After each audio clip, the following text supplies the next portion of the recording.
سموه كافيه. يلا سموه كافيه راجع لخانو هانم دي.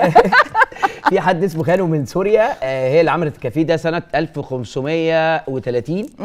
وعملته في مصر، اتفتح في مصر بعديها ب5 سنين في القاهره المعز. بس دي كانت قهوه صح؟ كان اسمها قهوه، كان ملتقى يعني. واتطور بقى الموضوع انه بقى بعد 5 سنين في مصر ان هو بقى بيلم بقى عاليه القوم والناس الاليجانت بيروحوا يقعدوا فيه، ومن هنا تطورت بقى لغايه لما بقت في قهوه شعبيه وفي كافيه. عشان الستات برضو البنات وهي نازله انتوا السبب في تسميه الكافيه. أيوة. دي ليه ان شاء الله احنا اصل يعني انت كنت هتقولي باباكي زمان انا نازل اقعد على القهوه. ايوه عادي على فكره. ايه المشكله؟ عادي ازاي؟ أيوة كان حبسي. الحسين مفيش حاجه اسمها كده. الحسين فيها قهاوي على فكره. وبعدين يعني ده له طابع وده له طابع. ايوه بس خليني اقول لك على حاجه، احنا السبب ليه بقى؟ موبايل. يلا حصل خير، معلش ده طبيعي يا جماعه. لا ولا اي حاجه. عادي يا جماعه. لا خليني اقول حاجه برضو، ادام احنا السبب.